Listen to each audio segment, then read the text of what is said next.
Hello, today's devotional can be found in the guide to the scriptures under the word fornication. Unlawful sexual intercourse between two people not married to each other. In the scriptures, it is also occasionally used as a symbol for apostasy. I'll start by saying people have the right to choose for themselves. However, choices have consequences. And there are many ways to cheat on one's spouse, not just with another person, but with substance or other addictions that may change a personality and cause great harm to the other spouse and any other family. If one spouse remains faithful to the covenants of marriage, whether they be eternal or not, the Lord will bless that spouse beyond all measure, while the unfaithful spouse shall have pain and suffering and have to face their sins with God upon the time of their death or even sooner.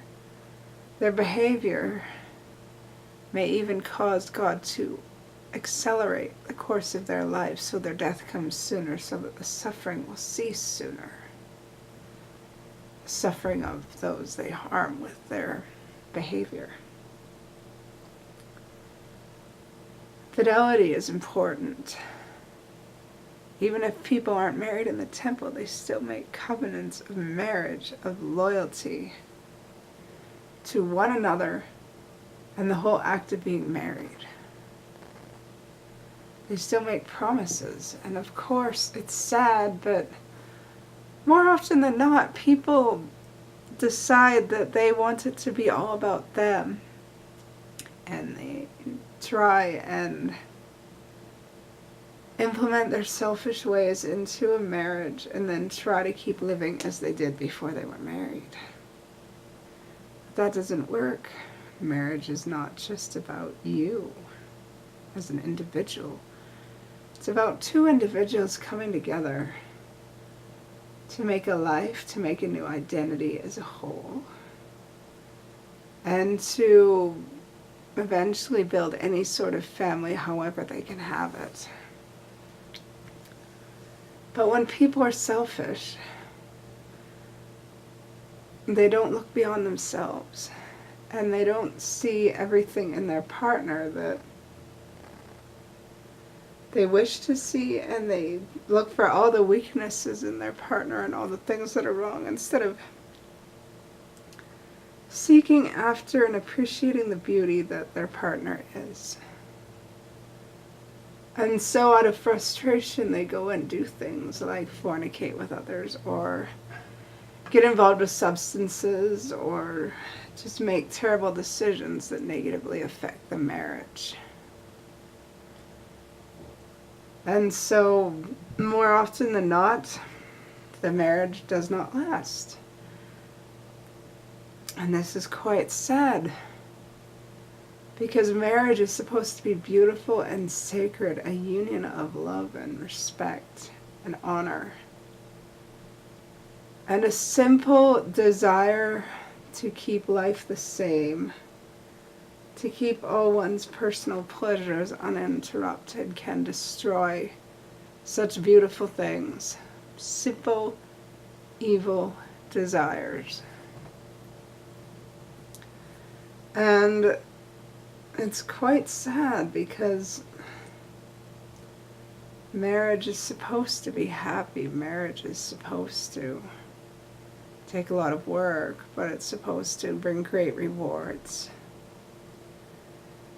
And if you're not sure whether or not you should be married,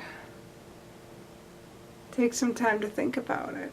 Don't rush into things simply because people expect you to do it for whatever reason. They aren't the ones that have to make that decision. They aren't the ones that have to be married. You're the one that has to be married and live with the whole responsibility of being married.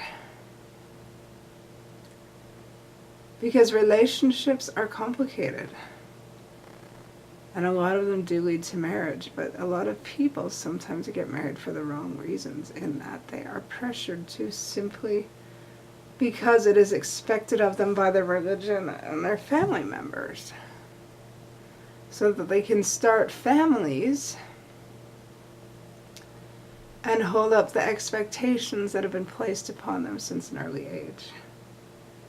I mean, some of these work very well, but others, people feel too much pressure and they end up moving away from spiritual influences and losing their belief in the marriage and becoming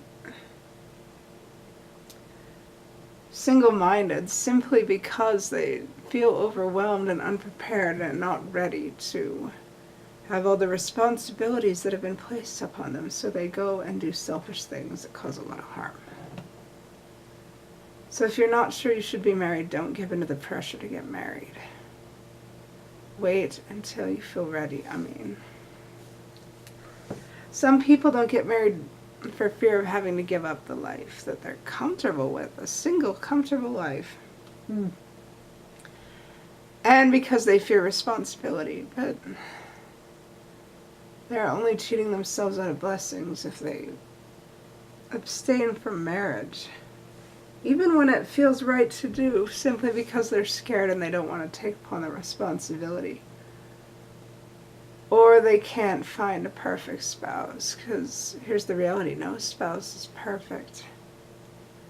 But a lot of spouses can be worked with, can be good partners, but people are very shallow and self-centered and they all want perfection. So they don't get married, or they cohabitate or live in sin simply because they can't find perfection, but nobody is perfect. So, but when one is married, one has made a covenant to be in that marriage, and one must be faithful to that covenant. One cannot direct the actions or thoughts of a spouse, and if a spouse is unfaithful, that's not your fault. The spouse made a choice. But that doesn't mean you have to make the same bad choice. You keep being faithful until a way out is provided. And the Lord doesn't make two miserable people stay together forever. The Lord is aware when one breaks the covenants of marriage. And then He will provide a way out. But do it the right way. Do it calmly. Don't do stupid things just because your partner may do stupid things. You don't have to degrade your personal value just because your partner might be. You are of infinite worth whether or not your partner chooses to be. So don't destroy yourself as a revenge for any bad behavior your partner may do. Keep your value. Keep faithful to your marriage vows. And just keep being yourself even if your partner often leaves you and breaks your heart and does all sorts of bad things. Because karma is terrible, and that all will come back on your on the bad behavior that your partner committed, and you will be able to move on free and clear if your marriage fails due to infidelity.